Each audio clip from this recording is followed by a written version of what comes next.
ইন্নাল্লাহা ওয়া মালাইকাতাহু ইয়াসাল্লুনা আলান নাবী ইয়া আইয়ুহাল্লাযীনা আমানু সাল্লু আলাইহি ওয়া সাল্লিমু তাসলিমা আল্লাহুম্মা সাল্লি আলা সাইয়্যিদিনা মাওলানা মুহাম্মদ ওয়া আলা আলি সাইয়্যিদিনা মাওলানা মুহাম্মদ পশু পাখি জিনা ইনসান 18,000 মখলুকাত আল্লাহর তসবিহ নবীর দুরূদ পড়ে সবে ইবারাত আল্লাহুম্মা সাল্লি আলা সাইয়্যিদিনা মাওলানা মুহাম্মদ ওয়া আলা আলি সাইয়্যিদিনা মাওলানা মুহাম্মদ দিবানিশি মনরে আওয়াজ আর দিও না যন্ত্রণা দিলে কান্দে প্রাণে কান্দে যাইতাম সোনার মদিনায় আল্লাহুম্মা সাল্লি আলা সাইয়্যিদিনা মাওলানা মুহাম্মদ ওয়া আলা আলি সাইয়্যিদিনা মাওলানা মুহাম্মদ। মোহতরম মুআজ্জিজ, মহান আল্লাহ তাবারাকা তাআলা দরবার অসংখ্য শুকরিয়া আদায় করি যে আল্লাহ রাব্বুল আলামিন আমাদেরকে জমিনে সৃষ্টি করার পরে অসংখ্য নিয়ামত আল্লাহ রাব্বুল আলামিন আমাদেরকে দান করে দিয়েছেন। আল্লাহ আমাদের উপকার, যে বস্তু দ্বারা আমাদের উপকার হবে এই সমস্ত জিনিস আল্লাহ আমাদের জন্য তৈরি করেন নাই। যত কিছু আল্লাহ তৈরি করে দিয়েছেন সব কিছু আমাদের উপকারের জন্য আল্লাহ রাব্বুল আলামিন বানিয়ে দিয়েছেন। চন্দ্র, সূর্য, আকাশ, বাতাস, লৌহ, কলম, আসমান, জমিন, তামাম কিছু আল্লাহ, শুধু এটা নাই, যত মাখলুক আল্লাহ রাব্বুল আলামিন তৈরি করেছেন সব কিছু আমাদের সৃষ্টির জন্য, আমাদের উপকারের জন্য আল্লাহ রাব্বুল আলামিন সৃষ্টি করে দিয়েছেন। আল্লাহ কেন সৃষ্টি করলেন? বান্দার উপকারের জন্য। বান্দা কেমন করে চলাফেরা করবে দুনিয়ার মধ্যে, এত কিছু ফসল, যত ফসল আসে, যত ফল ফলাদি আসে, যত গাছপালা আছে, সব কিছু আমাদের উপকারের জন্য আল্লাহ রাব্বুল আলামিন বানিয়ে দিয়েছেন। যেমন নারিকেলের একটা উপকার আছেন, আমের আর একটা উপকার আছেন, আঙ্গুরেরও মানুষের জন্য উপকারী, আপেলও মানুষের জন্য উপকারী, গাজরও মানুষের জন্য উপকারী। যত কিছু আল্লাহ রাব্বুল আলামিন বানাইলেন তামাম কিছু বান্দার উপকারের জন্য আল্লাহ রাব্বুল আলামিন বানিয়ে দিয়েছেন। আল্লাহ রাব্বুল আলামিন আমাদের উপকারের জন্য এমন কিছু বানান নাই।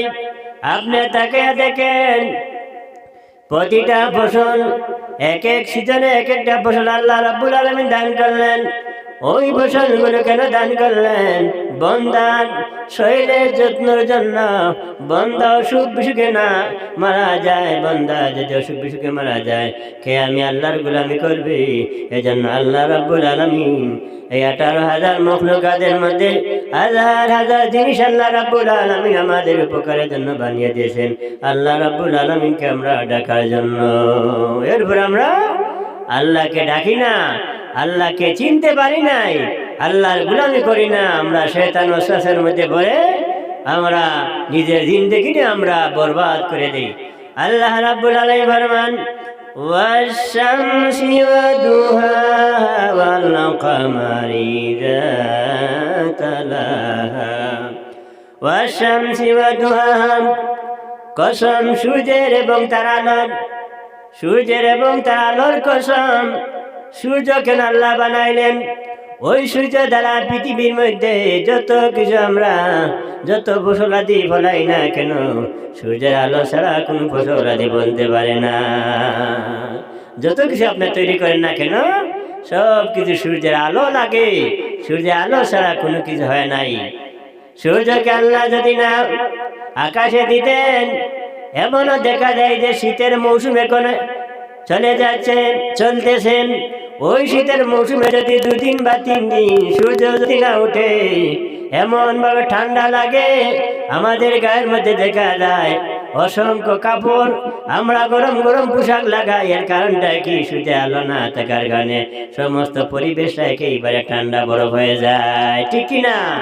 এই জন্য সূর্যের আলোর প্রয়োজন, সূর্যের আলো ছাড়া কোনো কিছু হবে না। সূর্যের আলো ছাড়া যত কিছু আমরা যত ফসলাদি ফলাই না কেন, সূর্যের আলো ছাড়া হয় নাই। এই জন্য আল্লাহ রাব্বুল আলামিন ফরমান ওয়াশ-শামসি ওয়া-দুহাহা ওয়াল-কামারি ইযা তালাহা, কসম সূর্যের, কসম সূর্যের দুহা এবং তার কিরণে তার আলোর কসম, ওয়াল কামারি ইযা তালাহা, আর কসম হলো চন্দ্রের, ইযা তালাহা, যা সূর্যের পরে আবির্ভাব হয়। সূর্য যখন ডুবে যায় আর রাত্রি চলে আসে, আল্লাহর কেরেশমা বুঝা বিষম দেয়, আর রাত্রে আমার আল্লাহ এমন একটা চন্দ্রকে উদিত করে সমস্ত অন্ধকারকে দূরীভূত করে দেন। ওই চন্দ্র দ্বারা আল্লাহ রাব্বুল আলামিন আর রাতের অন্ধকারকে যারা অন্ধকার থেকে বন্দা ভয় পাবে, ওই ভয়গুলো সরানোর জন্য আমার আল্লাহ আর রাত্রে বেলা একটা ডিম লাইটের মতো একটা চন্দ্র আল্লাহ জ্বালাইয়া দিয়েছে। সূর্যের প্রখর আলো থাকবে, সূর্যের তেজ এবং সূর্যের আলোকে আমরা সহ্য করতে পারি না, কিন্তু চন্দ্র এমন একটি আলো আল্লাহ দিয়েছেন যে আলোগুলো আমাদের যত দেখি না কেন, যত গায়ে লাগে না কেন, ততই ভালো লাগে। এরপর আল্লাহ রাব্বুল আলামিন ফরমান ওয়ান-নাহারি ইযা জাল্লাহা ওয়ান-নাহারি ইযা জাল্লাহা, ওয়ান-নাহারি এবং দিনের কসম, ইযা জাল্লাহা, যখন উহাকে প্রকাশ করেন। কে প্রকাশ করেন? আল্লাহ রাব্বুল আলামিন যখন সূর্যকে যখন উদিত করেন, করার পরে দিন আসে, দিনকে আল্লাহ রাব্বুল আলামিন আর রাত্রে অন্ধকার যখন চলে যায়, বান্দা যখন গভীর রজনীতে সারা রাত ঘুমায়, ঘুমানোর পরে যখন তার ঘুমের দরকার হয় না, ঘুমে যখন তার সারা রাত বডিকে নিয়ে যখন রিল্যাক্সে থাকে, রাত চলে যাওয়ার পরে যখন দিন আসে, ওই দিনের বদলায় আল্লাহ রাব্বুল আলামিন দিন আমাদের জন্য দিয়েছেন।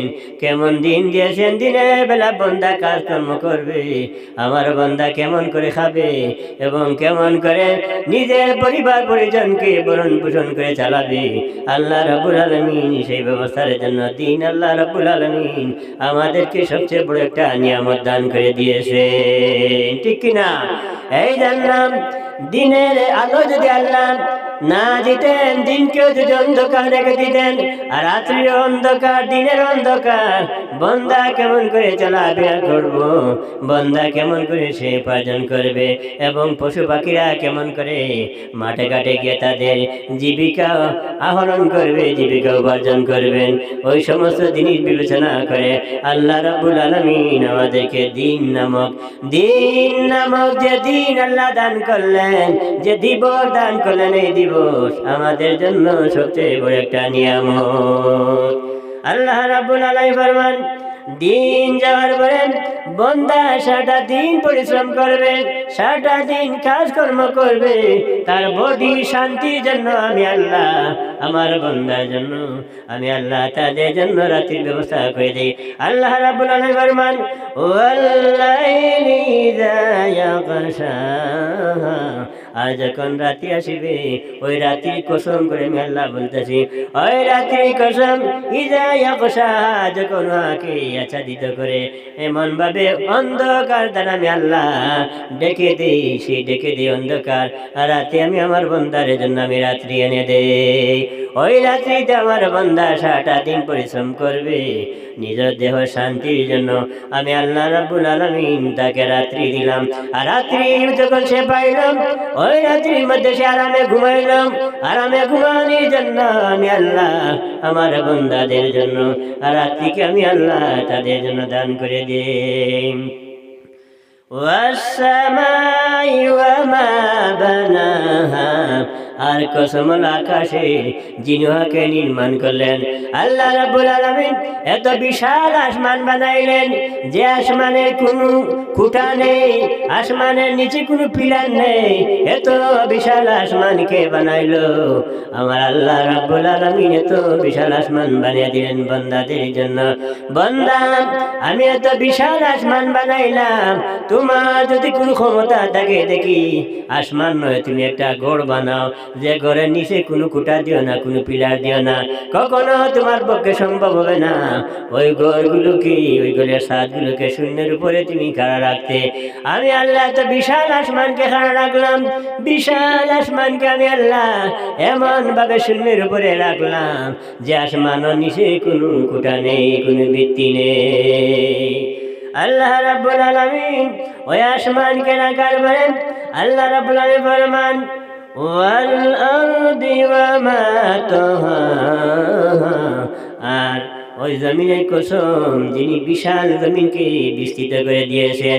কেমন জমিন! ওই জমিনকে আমার আল্লাহ বিছানার মতো বানিয়ে দিলেন।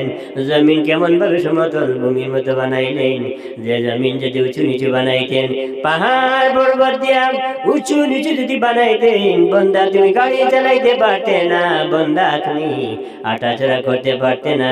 বন্দারে জমিনটা আমি আল্লাহ সমতল ভূমি বানাইয়া দিলাম, বিছানার মতো বানিয়ে দিলাম। ওই জমিনে তুমি চলাফেরা করবা, খেত কিছু করবা, যত কিছু করো না কেন, আমি আল্লাহ তোমাদের জন্য জমিনকে এত সুন্দর করে বিস্তৃত করে দিয়েছি।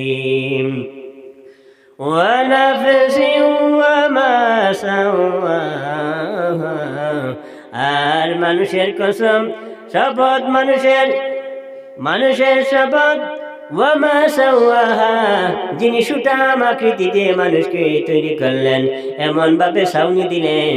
আল্লাহ রাব্বুল আলামিন মানুষের সুন্দর সুন্দর আকৃতি দান করে দিলেন। আল্লাহ রাব্বুল আলামিন মানুষকে কত সুন্দর গঠন দিলেন, এমন চেহারা দান করলেন একজন মানুষ একজন মানুষের সঙ্গে মিল নেই। আল্লাহ রাব্বুল আলামিন সুন্দর সুন্দর আকৃতি দিয়ে মানুষদেরকে আল্লাহ রাব্বুল আলামিন বানালেন। আল্লাহ রাব্বুল আলামিন ফরমান, লাকাদ খালাকনাল ইনসানা ফি আহসানি তাকওয়িম, আমি মানুষদেরকে সুন্দর সুন্দর গঠন দিয়ে আমি আল্লাহ বানাইলাম। এখন দেখা যায় হাজার হাজার লক্ষ লক্ষ কোটি কোটি মানুষকে যদি আপনি একত্রিত করেন, এক চেহারাওয়ালা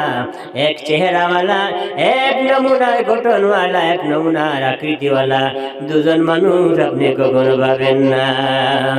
আল্লাহ রাব্বুল আলামিন মানুষকে কত সুন্দর করে বানাইলেন। আল্লাহ রাব্বুল আলামিন আমাদের চেহারার মধ্যে যে দুটা চক্ষু দিলেন, ওই দুটা চক্ষু যদি আমার আল্লাহ না দিতেন, বান্দারে তুমি ঘরের মধ্যে পড়ে থাকতে, দুনিয়ার জীবন, দুনিয়ার আলো, দুনিয়ার বাতাস, দুনিয়ার পরিবেশ কত সুন্দর নিনা, কালো নিনা সুন্দর তামাম কিছু তুমি তোমার ভাগ্যে দেখা হইতো না। আমি আল্লাহ তোমাকে দেখার মতো দুটা চক্ষু দান করে দিলাম। ওই চক্ষু দ্বারা তুমি সব কিছু দেখতে পাইতেছো, কোনটা ভালো কোনটা মন্দ, তামাম কিছুর জন্য আমি আল্লাহ তোমার চেহারার মধ্যে দুটা চক্ষু দিলাম। এরপরে বান্দা তুমি তাকাইয়া দেখো, আমি আল্লাহ তোমাকে দুটা নাক দিলাম, একটা নাক দিলাম, একটা নাকের মধ্যে দুটা ছিদ্র দিলাম। বন্দারে ওই নাকে ছিদ্র দিলাম, এমন ভাবে আমি আল্লাহ কেন সুন্দর করে স্থাপন করলাম চেহারার উপরে। যখন তুমি কোনো কোনো খাদ্য গ্রহণ করবা, ওই খাদ্যগুলো নাকে নিকটে নেওয়ার সঙ্গে সঙ্গে নাক বলে দেবে ওটা বাসি কিনা ভালো। ওই নাক সঙ্গে সঙ্গে তোমাকে পরীক্ষা করে দিয়ে দিবে। এটা একটা আল্লাহ রাব্বুল আলামিন যেমন একটা মেশিনের মতো বানিয়ে দিলেন। আপনার খাদ্যগুলো ভালো না ফসা না ঠান্ডা, এই সমস্ত জিনিস না তাড়াতাড়ি বলে দিবে। এরপরে আল্লাহ রাব্বুল আলামিন আপনাকে যেমন একটা মুখ দান করলেন, ওই মুখের ভিতরে যখন আপনি খাদ্যগুলো দিবেন, খাদ্য দেওয়ার সঙ্গে সঙ্গে আল্লাহ রাব্বুল আলামিন আপনার 32টা দাঁত আপনাকে দিলেন। এমন দাঁত দিলেন, এমন অস্ত্র দিলেন, এমন গাইল দিলেন যে গাইলের মধ্যে পড়ার সঙ্গে সঙ্গে ওই দাঁতগুলো একেবারে সমস্ত খাদ্যগুলো গুঁড়ো গুঁড়ো করে দেয়, ছিন্ন বিচ্ছিন্ন করে দেয়। আজকে যদি আপনার দাঁত না থাকতো, আমার যদি দাঁত না থাকতো, এত মজার মজার খাদ্যগুলো আমরা কখনো সাবাইয়া একেবারে ছিন্ন বিচ্ছিন্ন করতে পারতাম না। আজকে দেখা যায় ভালো ভালো মাংস, হাড্ডিগুলো আপনি দাঁতের মধ্যে ফেলে এমন ভাবে চূর্ণ বিচ্ছিন্ন করে খাইতেছেন, এর ব্যবস্থা কে করে আপনাকে দিয়েছে? স্বয়ং আল্লাহ। এই সমস্ত ব্যবস্থা যদি আমাদেরকে না করে দিতেন, তাহলে আমাদের আফসুস, আমরা মন মতো কিছু খাইতে পারতাম না। দাঁত যদি আপনার না থাকতো, দাঁত যদি আপনার না থাকতো, সুন্দর করে আপনি হাসি দিলেন, দাঁত সুন্দর, আপনার হাসিটা সুন্দর, দাঁত নেই আপনার মুখের হাসিও ভালো নয়। আপনি মাতলেন এক কথা, বোঝা যাবে অন্য কথা। আপনি বললেন বাত, বোঝা যাবে মারেছেন লাত। এইভাবে আপনার দাঁত না থাকার কারণে কথাগুলো স্পষ্ট হতো না। ওই দাঁতের দ্বারা আমার আল্লাহ মুখের সৌন্দর্যকে এমন ভাবে 1000 গুণ বৃদ্ধি করে দিলেন। এরপরে দাঁতের পরে আপনার জিহ্বার অবদান কম নয়, এমন একটা আমার আল্লাহ মেশিন বসিয়ে দিলেন। ওই জিহ্বার মধ্যে যখন আপনি বাদ দিলেন, আঙ্গুল দিয়া যখন আপনি বাদ খাদ্যগুলো যখন আপনার মুখের মধ্যে দিলেন, জিহ্বা এমন একটা বাড়ি দেয়, ওই বাড়ি দেওয়ার সঙ্গে সঙ্গে আপনার খাদ্যগুলো আমার আল্লাহ রাব্বুল আলামিন জিহ্বার বাড়ির মাধ্যমে আপনার একেবারে পেটের মধ্যে চলে যায়। এই পেটের মধ্যে যদি জিহ্বা বাড়ি না দিতাম, তাহলে আপনি কখনো খাইতে পারতেন না। যদি আপনার যদি ক্যাপাসিটি থাকে, আপনার যদি এমন ভাবে যদি আপনি বলেন না আমার জিহ্বার প্রয়োজন নয়, তাহলে দেখেন তো আপনি জিহ্বাকে ধরে কি 1 গ্লাস পানি খাইতে পারবেন? পারবেন? 1 কুলিও পানি খাইতে পারবেন না। জিহ্বা ধরে রাখলাম, আমি দূরে ধরে রাখলাম থেকে আপনি গেলেন, কিন্তু সম্ভব হবে না। আল্লাহ রাব্বুল আলামিন জিহ্বাগুলো দিলেন, ওই জিহ্বা লড়াছড়া দেওয়ার সঙ্গে সঙ্গে সমস্ত খাদ্যগুলো পেটের ভিতরে চলে যায়। জিহ্বা দ্বারা আপনি পরীক্ষা করলেন তরকারির মধ্যে লবণ কেমন হইল, তরকারিটা ভালো হয়েছে কিনা, টেস্ট হয়েছে কিনা, না স্বাদবিহীন খাদ্যগুলো হয়েছে, তামাম কিছু জিহ্বা দ্বারা পরীক্ষা হয়ে যায়। এবারে জ্ঞান ওই জিহ্বা যখন তার কাজ শেষ করে গলার মধ্যে দিল, গলার ভিতরে আমরা 2টা টনসিল থাকে, টনসিলে কি কার, ওই টনসিলগুলো এমন ভাবে আল্লাহ রাব্বুল আলামিন ট্রাফিক হিসাবে আল্লাহ রাব্বুল আলামিন ওই টনসিলগুলো আল্লাহ রাব্বুল আলামিন দিয়েছেন। যখন আপনি খাদ্য খাইলেন, খাদ্যের মধ্যে যদি কোনো ব্যাকটেরিয়া, ওই খাদ্যের মধ্যে যদি কোনো বিষাক্ত জিনিস থাকে, তাহলে টনসিলের লোভ দ্বারা, টনসিলের লালা দ্বারা ওই খাদ্যগুলোকে পরিশুদ্ধ করে পাকস্থলীর মধ্যে পৌঁছাইয়া দেয়। এই জন্য আল্লাহ রাব্বুল আলামিন টনসিল দান করলেন। টনসিলের পরে আপনার বুকের মধ্যে আল্লাহ রাব্বুল আলামিন যে হাড় দান করলেন, হৃৎপিণ্ড দান করলেন। ওই হৃৎপিণ্ড প্রতিদিন সব সময় যদি পাম্পিং না করে, তাহলে আপনার হার্ট ব্লক হয়ে যায়, আর হার্ট ব্লক হলে আপনি তো মারা যাবেন। আল্লাহ রাব্বুল আলামিন কেমন ব্যবস্থা করে দিলেন, প্রতি ঘন্টায় ঘন্টায়, সেকেন্ডে সেকেন্ডে আপনার সব সময় আপনার হার্ট পাম্পিং করতেছে।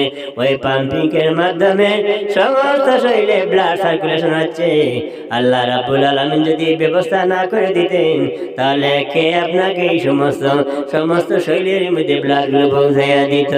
আল্লাহ রাব্বুল আলামিন কত সুন্দর করে মানুষের আকৃতি দিলেন। আপনার বডি দিকে তাকিয়ে দেখেন অসংখ্য কারেন্টের লতের মতো অসংখ্য রোগ দ্বারা আল্লাহ রাব্বুল আলামিন প্রতিটা রোগ দিয়ে এমন ভাবে সমস্ত শরীরকে ওয়ারিং করে দিয়েছেন। এটা কার অবদান? আল্লাহ রাব্বুল আলামিনের অবদান। এরপরে আমরা কি করি না? আল্লাহ রাব্বুল আলামিনকে চিনি না। এই জন্য আল্লাহ রাব্বুল আলামিন ফরমান وَنَفْسٍ وَمَا سَوَّاهَا, আর আমি মানুষকে ওয়ানাফসিওয়ার কসম, ওই আত্মার ওই মানুষের সাওয়াহা যিনি সেটা আমাকে দান করলেন।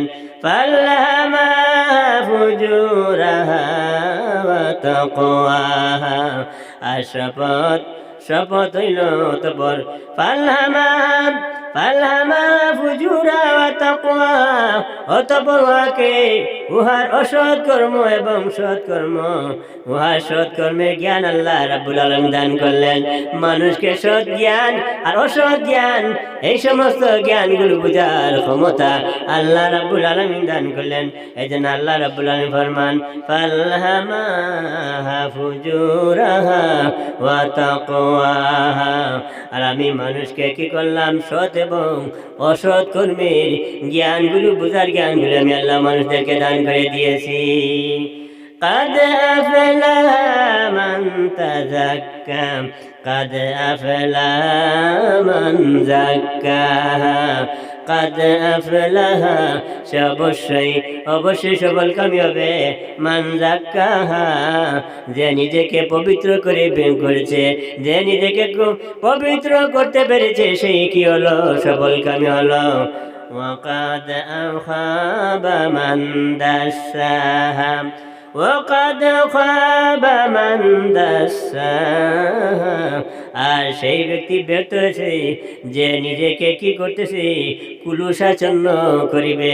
কুলুষাচন্ন যে করেছে তার দেহকে, তার বডিকে, তার মনকে, সব কিছুকে, সেই মানুষটা কি হলো?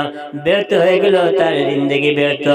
এই জন্য আল্লাহকে আমরা ডাকতে হবে, আল্লাহর গোলামি করতে হবে।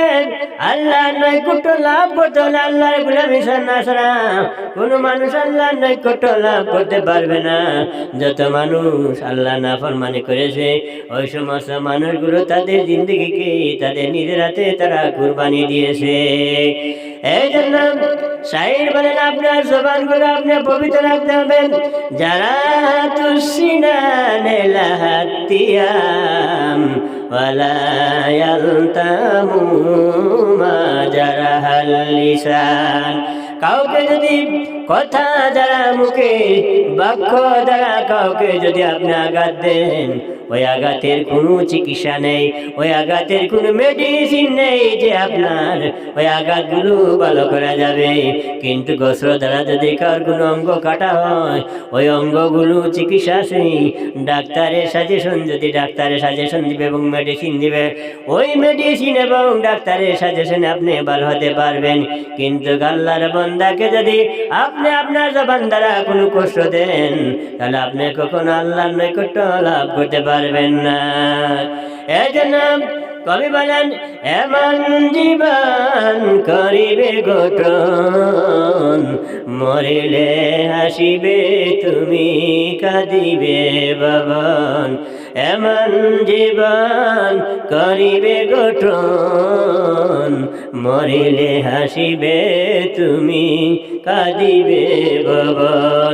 তোমার জীবন এমন হবে, তুমি যখন জমিন থেকে চলে যাইবা কবরের মধ্যে গিয়ে আনন্দ করবা, আর মানুষ তোমার জন্য হায় হায় করে কাঁদবে, বলবে আল্লাহ এমন মানুষটাকে জমিন থেকে তুমি বিদায় করে নিলে। আল্লাহ, যে মানুষের কাছে যখন কোনো দুঃখ কষ্ট পেয়ে ওই মানুষটা নিকট যখন চলে যাইতাম, ওই মানুষটা আমাদেরকে কত সুন্দরকে সান্ত্বনা দিত। ওই মানুষটা আমাদেরকে এমনভাবে সাহায্য করতো, আল্লাহ নিজে না খেয়ে আমাদেরকে খাওয়াইতো। আল্লাহ যখন কোনো বিপদের মধ্যে পড়ে গেলে ওই মানুষটা সবার আগে এসে আমাদেরকে সাহায্য করতো। আল্লাহ ওই মানুষটাকে কেন নিলে গো আল্লাহ? ওই মানুষটাকে না নিয়ে তুমি আমাদেরকে নিলে অবশ্যই ভালো হইতো গো আল্লাহ। এই জন্য কবি বলেছেন, এমন জীবন করিবে গঠন, মরিলে হাসিবে তুমি কাঁদিবে ভবন, মরিলে হাসিবে তুমি কাঁদিবে ভবন। অন্য জায়গা কই বলেন, এমন জীবন করিবে না গঠন, মরিলে কাঁদিবে তুমি হাসিবে ভবন, মরিলে কাঁদিবে তুমি হাসিবে ভবন। এমন জীবন তোমার গঠন, এইভাবে তুমি জমিনে করে যাবে না। তুমি মরার পরে মানুষ বলবে, আল্লাহ একটা জালিমকে জমিন থেকে নিয়েছো। আল্লাহ ওই জালিমকে নেওয়ার কারণে আমি ওই জালিমের জন্য জালিমকে দুনিয়া থেকে যখন নিয়েছো আল্লাহ, আমি 2 রাকাত নফল নামাজ পড়ে এর শুকরিয়া আদায় করতেছি। আল্লাহ এই জালিমের মতো জালিমকে যখন তুমি জমিন থেকে নিয়েছো আল্লাহ, তোমার শুকরিয়া আমি কি দিয়ে আদায় করব? আপনার কবরের মধ্যে কাঁদিলে না, দুনিয়াতে আপনার জন্য মানুষ হাসি ঠাট্টা করলো। আপনি মরার সঙ্গে সঙ্গে প্রত্যেকটা মানুষ আল্লাহ দরবার বলল, আল্লাহ জালিমকে তুমি নিয়েছো। রে ভাইরা আমার, দুনিয়ার জীবন কোন স্থায়ী জীবন। তুমি কার জন্য এত চুরি ডাকাতি করলা, এত সুন্দর সুন্দর বাড়ি বানাইলা, এত সুন্দর সুন্দর ঘর বানাইলা, টাইলস লাগাইলা, সব কিছু বানাইলা। এমন কিছু করার পরে তুমি মরে যাওয়ার সঙ্গে সঙ্গে তোমার বংশধরেরা তোমাকে ঘরের মধ্যে জায়গা দেয় নাই। ওই বংশধরেরা তুমি মরার সঙ্গে সঙ্গে তোমার নিচের বিছনা পত্রগুলো টেনে টেনে নিল। আর তুমি মনে মনে ভাবলা, ওই সময় যে লোকটা জমিতে বিদায় হয়েছে সে লোকটা বলতেছে, আরে আমার সন্তানেরা, রে আমার বিবেচনা, সারাটা জীবনে তো পরিশ্রম করলাম, সারাটা জীবনে তো কষ্ট করলাম, কষ্ট করে নিজে না খেয়ে নিজে না পিন্দিয়ে নিজে অনেক সময় অনেক জিনিস মনের মধ্যে ছিল না খেয়ে তোদের জন্য উপার্জন করলাম। আজকে আমি দেখা যায় মরণের সঙ্গে সঙ্গে দেখা যায় আমার সমস্ত জিনিসগুলো তোরা কেড়ে নিলা রে, আমার সব কিছু কেড়ে নিলায়। শেষ পর্যন্ত রে ভাই, রে বাবা, তোমার পালঙ্গে তোমার জায়গা হয় নাই। তোমাকে এমন ভাবে টেনে টেনে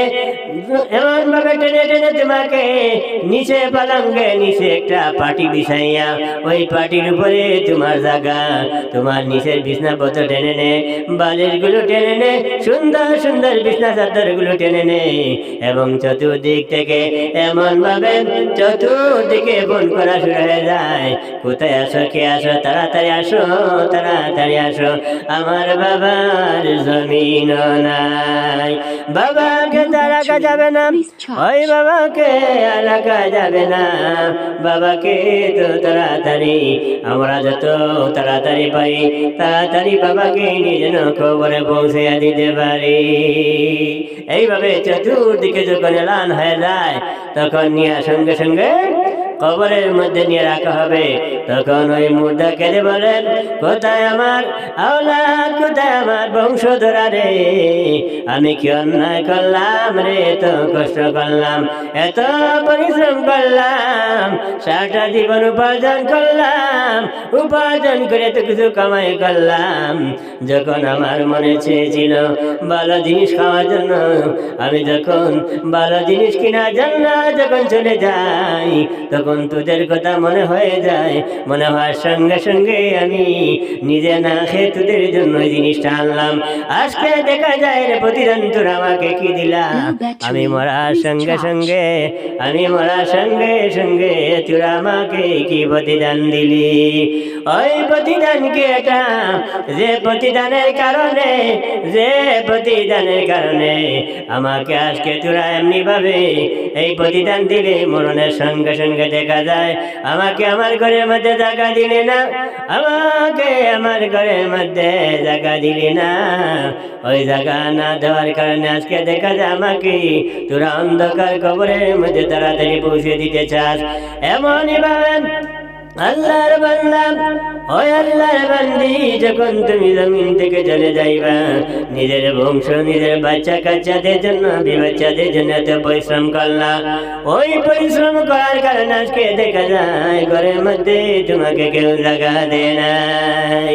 আরে বাইরা বাবারা, ওই দুনিয়ার মধ্যে আমরা কত কষ্ট করলাম, দুনিয়ার বুকে আমরা বাচ্চা কাচ্চাদেরকে লালন পালন করার জন্য কত কিছু করলাম। ওই কষ্ট করার